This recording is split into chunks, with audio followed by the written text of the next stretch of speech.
Hello and welcome to Dawn Chorus Writes, a Miraculous Ladybug fanfiction and audiofic. This is a new series called Plagg's Day Out and is a companion piece to The Princess and the Cheese. So I hope you enjoy it. It is written by Jheqia, narrated by Dawn myself. Hello! And yeah, I hope you really enjoy this. It's a really fun little piece to go alongside of it. Massive shout out and lots of love to Arkatza for her commissioned art piece for the thumbnail. So all her information is listed down below. Make sure you go and send her some love. Make sure you send Jheqia some love for writing it. All her information is listed down below. Make sure you send me some love by smashing that like button. Comment down below what you think of it and what will happen in the next part. And make sure you subscribe so you do not miss out on this one and other series and other one-shots to come. And enjoy.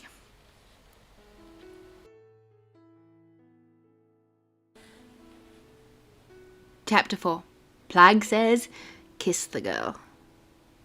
Marinette and Adrien were sitting at the table in an awkward silence. Plagg saw the plate of quiche, croissants and macaroons between the two and grinned. Whether the bug knew it or not, she was halfway to winning the kitten's heart already, and bringing up all his favourite foods was tipping the odds even more in her favour. She probably already knows that, he thought, snickering to himself. If Adrien didn't need this much, I'd almost feel sorry for this. Almost. Plagg hovered between the boy's head, catching Marinette's eyes. He slow blinked at her, making a mushy, kissy face towards Adrien, who was oblivious as usual. But this time he had a reason. She dropped her fork in surprise, eyes wide in horror. The kitten himself jumped in a seat, making the plates rattle. What's wrong, Marinette? Nothing? She whispered, shrieked, her hands coming up quickly to cover her mouth as she blushed. I just thought I saw a spider! Adrien breathed a sigh of relief, placing a hand over his heart. Oh, I thought you had seen an Akuma or something. Nope, she squeaked, her face twisting between a soft look at Adrien and a stern glare at Plagg. The Kwame silently laughed. It was better than watching TV. Just my eyes playing tricks on me. I probably stayed up too late last night. And what could I do about Akuma anyway? It's not like I'm a superhero like a Ladybug, right? She gave a wide, tense smile, and he had to bite his lip to keep from howling at the pair of them. He faced through the fur just enough to hide, but still able to hear them talking. But it wasn't an Akuma, right? Adrien asked, confused. Poor blind kitten. Nope, no Akuma, just tired me. Adrien cleared his throat, and Plagg could just see him rubbing the back of his neck. Of course they both knew that Marinette had been Multimouse, but since Kitten called her... Well, I think you would be a great superhero. I call you a everyday ladybug for a reason, you know. And there it was, the ultimate irony. And Teeks wondered why I stick with cheese. Why do I always have to get stuck with the silly kittens? Thanks, Marinette stuttered. Ugh, this is almost painful, Plagg thought. Maybe he needed to nudge things up a bit. He flew up to Marinette's room and looked through her desk. What are you looking for, Plagg? Sass asked as he scattered pens and markers everywhere. I need a notebook, he grunted, and something to write with.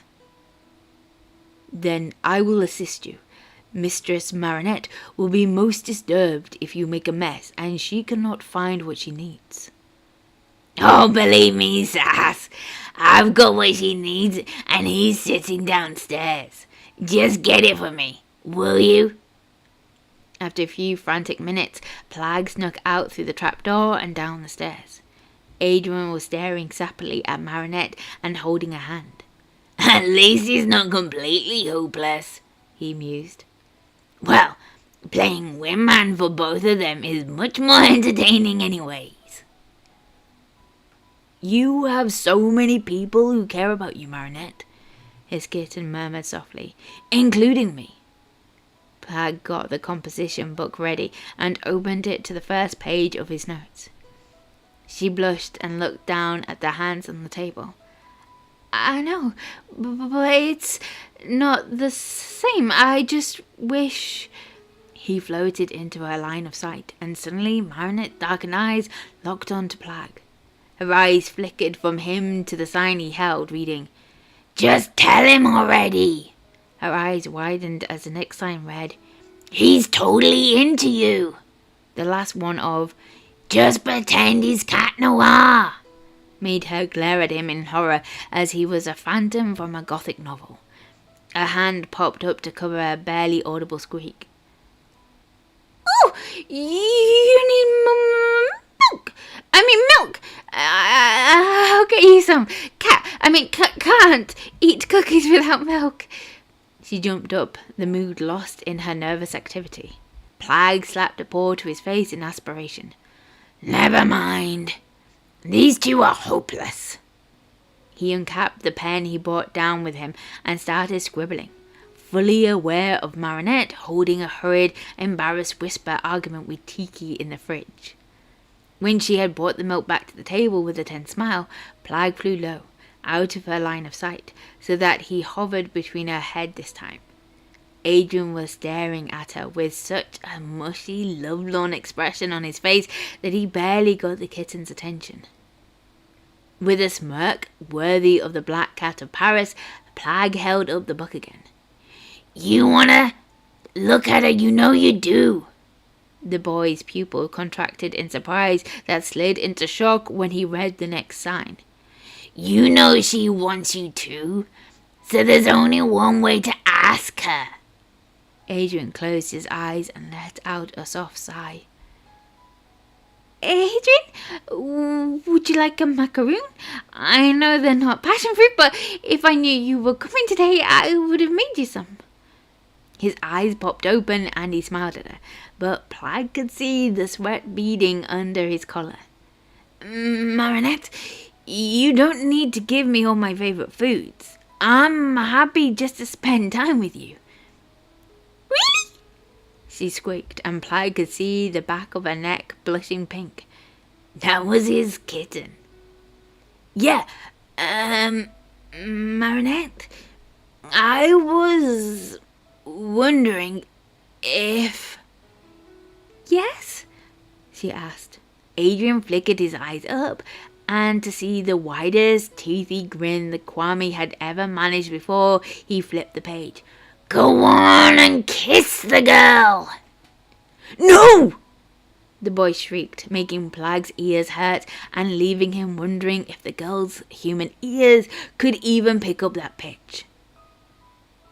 No? Great! The bug was going to think she had messed things up. Ugh! You would think that after 1,000 years I would be better at this. Humans should come with instruction manuals. Thankfully, he had prepared for this. He glared at his chosen and flipped the page. Don't be scared! You've got the move prepared! Adrien had a sudden coughing fit, probably from the shock from the look of it. Plagg rolled his eyes. He just needed to channel the cat and not the chicken. The kid is going to owe me so much cheese for this. Adrien, are you sure you're okay? Marinette asked, obviously concerned. She got up and moved beside him to pat his back. You're acting like something's wrong. Can I help? Everyday ladybug to the rescue, the Kwame thought smugly, keeping low so he could stay behind her. I'm fine, really, Adrien gasped between coughs. Finally, having gotten himself back under control, he looked up and saw the sign Plagg held up. Go on and kiss the girl! As Adrien's eyes narrowed, Marinette seemed to sense that something was going on behind her and turned, but Plagg managed to whisk behind the couch with the notebook before she spotted him. He doubted he had got away with it, but he was free. For now. Marinette? Adrien said softly, Adrien says softly, his tone nervous. There is something I have wanted to ask you for a long time. Would you, if you want to, we could we... There was a telling pause. Plagg poked his head through the back of the couch and saw that the two kittens' faces were scant centimeters apart, and Adrien's hand hovered uncertainly near her cheek. The Kwame couldn't help the anticipatory purr that rumbled through him. Thankfully, it was smothered by the cushions. At which point, Tom burst through the door with a cheerful, Okay, kids, you need to be heading back to school soon. Did you get enough to eat? The two lovebirds leapt apart, resulting in Marinette landing abruptly on the floor, while Adrien managed to take the chair with him and ended in a tangle. Plagg buried his face into the couch cushions and groaned. Of all the rotten luck.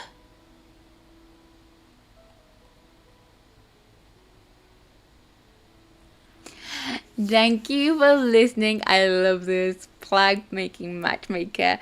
I hope you enjoyed it too. Make sure you go and send Jheqia some love for writing it. Make sure you send me some love by smashing that like button. Comment down below what you think of it and what will happen in the next part. And make sure you subscribe so you do not miss out on any treats coming your way. And I hope you're good and you've had a good laugh. And I will speak to you soon. Bye!